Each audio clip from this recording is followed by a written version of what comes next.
The idea of selling emotion. That's a concept to myself and many others that isn't normal. Japanese writer and director Hikari takes that very real job and turns it into one of the best feel good movies I've seen this decade.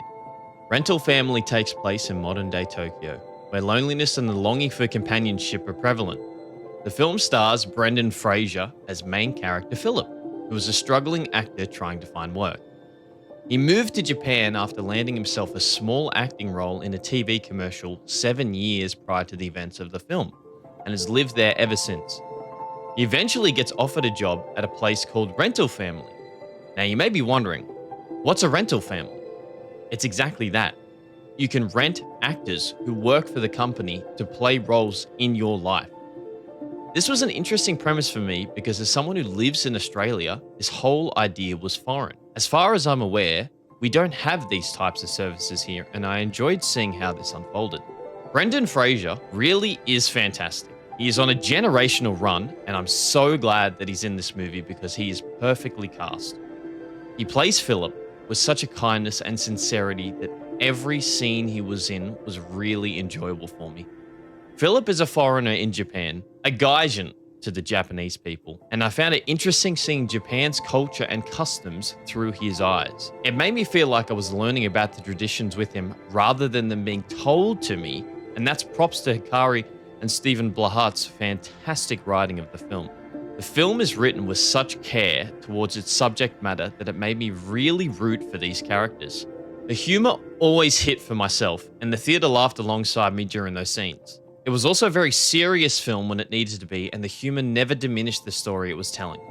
The relationships between Philip and the other characters were really believable, and I especially enjoyed watching him grow and learn from them. Akira Emoto's character, Kikuwa, was also another highlight of the film for me.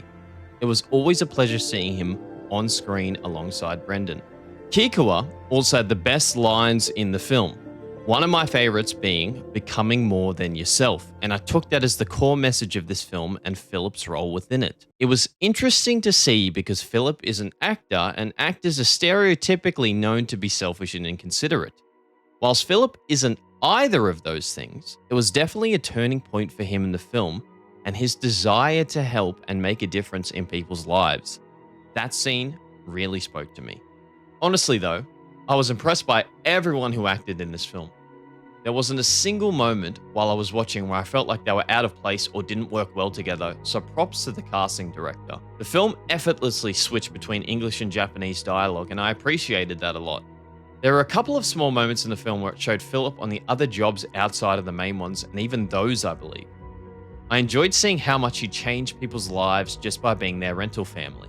The cinematography is outstanding as well.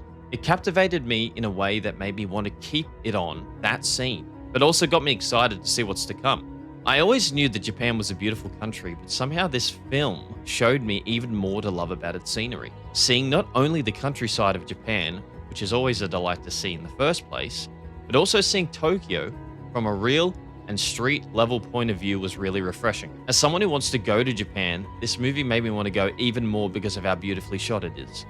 I can't not talk about the score. Oh my god, the score is amazing, and it fits so well into this film. Alex Summers and Yonsei's work for this soundtrack was one of the first things I noticed whilst watching. So many of the already fantastically written scenes were elevated so much more due to this score. The simplistic nature of its composition, use of instruments, and melancholic vocals really lends itself to the already beautifully shot scenery. There were many times in the film I found myself not wanting the music to stop. I'm no stranger to getting emotional in films, and this one was no different, and I lend that to this soundtrack. It's been on repeat for me ever since I first saw the film, and I hope it comes out on vinyl because I'd love to get it and listen to it on an analog sound. All in all, I love this film. From the acting, Hikari's directing, the soundtrack, and the location, there wasn't a single thing I didn't enjoy in this film. The message of this film I found to be quite relevant to today, and I think if we all take that on board with us every day, we'll not only better other people's lives, but ourselves as well. There was a point whilst watching the movie for this review where I stopped writing things because I was so engrossed in the film, even though I'd already seen it twice before. In the sea of big budget blockbusters and franchises, Rental Family was a breath of fresh air and it is definitely a film I'll be recommending and going back to in years to come. Those are my thoughts on Hikari's Rental Family. Please go see this film. Let me know your opinions on it. Did you love it? Did you hate it? And I will see you in the next one, guys.